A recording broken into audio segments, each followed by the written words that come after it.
Bismillahirrahmanirrahim. Alhamdulillahi rabbil alamin.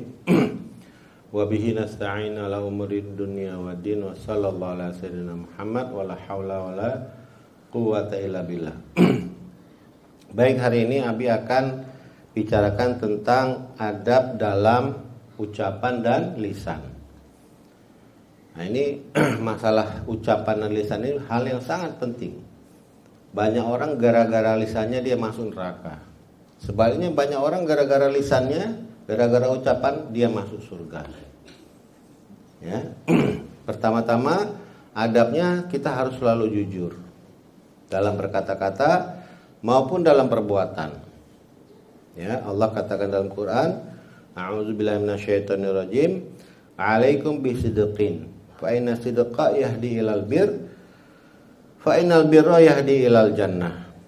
Ya, sesungguhnya ya kan ya, hendaklah kalian ini senantiasa berlaku jujur.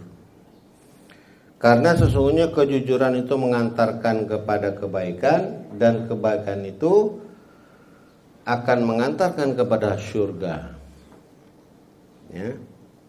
Setelah itu adab yang berikutnya, kita biasakan diri kita selalu kita mengucapkan salam. Ketemu teman, assalamualaikum. Ya, kenapa? Karena itu amalannya ahli surga. Nanti orang-orang di surga ini, ahli surga ini, dia saling berjumpa, saling berkasih sayang, selalu hanya mengucapkan salam, assalamualaikum. Dan dia berkata, ya kan, nggak sia-sia yang dia katakan itu selalu bermanfaat. Ya kan? Dan dia selalu mengatakan insya Allah jika dia berjanji. Allah katakan dalam Quran, wala taqulanna li syai'in inni fa'ilun dzalika ghadan illa ay yasha Allah. Nah, janganlah kamu mengatakan sesuatu bahwa saya akan mengerjakan besok kecuali kalian mengatakan insya Allah. Insya Allah besok saya datang. Insya Allah besok saya enggak telat. Insya Allah, insya Allah, insya Allah. Biasakan. Ya. Dan jangan membicarakan keburukan orang lain, atau disebut ghibah. Nah, Allah katakan dalam Quran, ya ayyuhalladzina amanu jutanibu katsiran minadh-dhann inna ba'da dzanna ism. Fala tajassasu wala yaktab. Jangan kamu ghibah. Ba'dakum ba'da, sebagian daripada sebagian kalian ini kalian suka ngomongin satu dengan yang lain. Ayuhibbu ahadukum ayakula lahma akhihi maitan fakarihtubuhu, kata Allah. Orang yang suka ghibah tadi, saling membicarakan keburukan temannya, saudaranya, dia seperti makan bangkai saudaranya. Ya, si fulan ini dia begini, dia ceritakan keburukan. Nah, kata Allah, suka nggak kalian kalau kalian makan daging orang yang kalian bicarakan itu, dia udah busuk, udah jadi mayat, kalian makan tuh. Itulah ganjaran yang kalian akan dapat nanti di akhirat. Nggak ada makanan, nggak ada apa-apa, kelaparan, kehausan, karena kita suka ghibah. Akhirnya kita makan bangkai.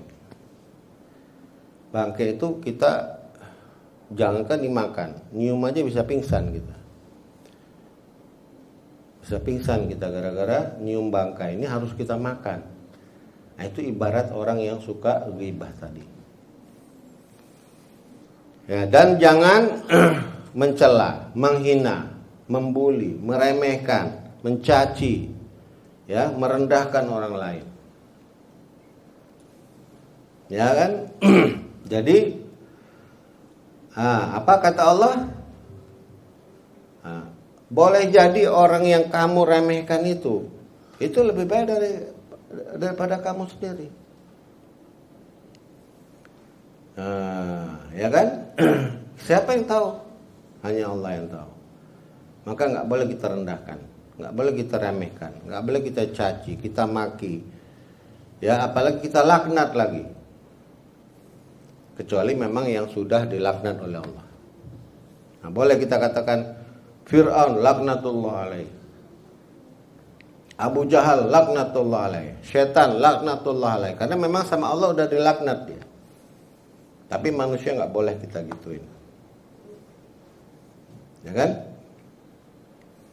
Karena ya itu tadi Allah katakan boleh jadi orang yang kamu hina tadi di mata aku, kata Allah, lebih baik daripada kamu yang suka menghina, ya kan? Dan ketika kita berbicara, kita harus pandang orang yang kita bicara tuh. Dan orang yang diajak bicara pun harus memandangnya.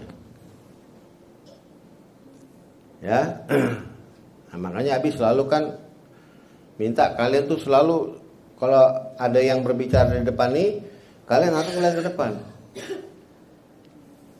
Kan nggak pantas misalnya kalian diajak bicara seorangnya ngelengos gitu ke sana. Ya. Jadi kalau kita bicara, kita pandang wajah orangnya gitu. Bahkan kalau sama anak-anak pun begitu. Kita misalnya lebih tinggi dari dia. Anak-anak ini adik-adik kita masih kecil. Ngomong jangan, kamu begini, jangan. Nunduk. Nah, supaya kita bisa berhadapan langsung dengan mukanya. Ya, jadi kalau berbicara, pandang wajah orang yang berbicara. Ya, itu ada berikutnya, yaitu dengarkan orang lain yang berbicara dengan semangat. Ya kan? Meskipun kita udah pernah dengar sebelumnya. Jangan kita dengar, itu sih saya udah tahu tuh. Oke, udah tahu. Udah ngamalin belum? Udah ngamalin. Udah dakwahin belum? Udah ngajak orang belum untuk berbuat kebaikan? Udah berdakwah pun sudah bisa istiqomah belum? Sudah bisa istiqomah, diterima nggak amalannya? Jadi masih banyak sekali. Jangan kita dengar gampang tuh. Ayo saya udah tahu tuh, nggak boleh. Kita seolah-olah kayak seperti baru dengar. Wah, memang nih saya walaupun dalam hati walaupun saya udah dengar, tapi saya belum ngamalin. Walaupun saya udah ngamalin, saya belum nyampein. Belum ngajak orang-orang untuk berbuat yang sama. Udah itu pun saya belum lagi istiqomah. Udah istiqomah pun, apakah diterima amalan saya? Ya, jadi kita harus penuh semangat. Seolah-olah kayak belum pernah dengar. Dan jangan memotong pembicaraan seseorang tanpa meminta izinnya. Ya, makanya Abi selalu angkat tangan. Siapa yang mau tanya, mau kasih komentar boleh. Tapi selalu minta izin. Angkat tangan dulu. Ya kan? Dan kalau Abi khususnya Abi izinin boleh motong pembicaraan Abi kalau itu berkaitan dengan apa yang sedang dibicarakan, itu boleh.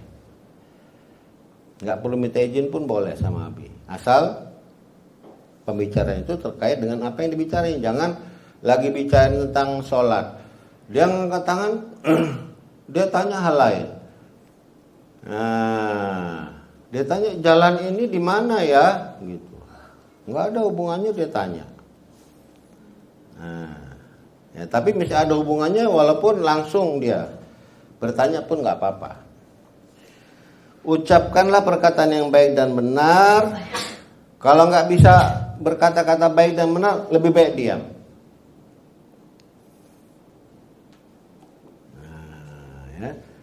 Nah, disitulah diam itu emas. Dikatakan diam itu emas. Kalau kita nggak tahu mana yang baik, mana yang benar, udah kita diam aja. Tapi kalau kita tahu itu baik dan benar, nggak boleh segan-segan kita sampaikan. Ya. Dan jangan mengatakan apa yang tidak kita perbuat. Ataupun menjanjikan sesuatu yang kita nggak bisa tunaikan, nggak bisa kita laksanakan. Kabura maqtan indallahi an taqulu ma la taf'alun. Marah Allah karena kalian mengatakan apa yang nggak kalian buat. Kalian berjanji apa yang nggak kalian tunaikan. Allah marah. Kabura maktan. Ya. Dan berbicaralah seperlunya, jangan terlalu banyak berbicara. Jangan bicara itu keliling dunia dulu. Ya, sia-sia pembicaraannya. Ya. Kalau Nabi ini selalu bersabda, Nabi berkata-kata ya kan dengan penuh hikmah. Singkat, padat, jelas dalam maknanya. Nah, kita minta sama Allah, ya Allah, ya, baguskanlah lisanku sebagaimana Engkau telah memberikan ya lisan yang baik pada diri Nabi. Ya, jadi Nabi itu selalu kalau berkata-kata dia singkat dia. Tapi isinya padat, jelas, luas maknanya, dalam artinya. Sehingga sampai ribuan tahun pun kalau didengarin itu gak ada orang yang bisa sama tuh. Ya.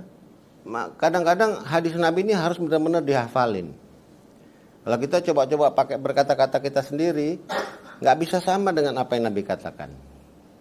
Makanya ya, habis selalu katakan juga kadang-kadang kalau habis bicara sebuah hadis, au kama qala Rasulullah sallallahu alaihi wasallam, atau apapun yang bagaimana Nabi itu bercerita. Karena kita kadang nggak bisa berkata-kata sebagaimana Nabi berkata-kata. Nah, kita minta sama Allah supaya ya kita selalu berbicara seperlunya, singkat, padat, jelas, luas maknanya, dalam artinya. Demikian ya.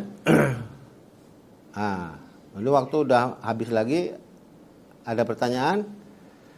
Kalau enggak kita akhiri dengan doa kifaratul majelis. Subhanallah wa bihamdi, subhanaka Allahumma wa bihamdika, asyhadu an la ilaha illa anta, إمامنا يا أمين يا سند للمسلمين يا حبيبي يا محمد يا ابن عبد الله تمت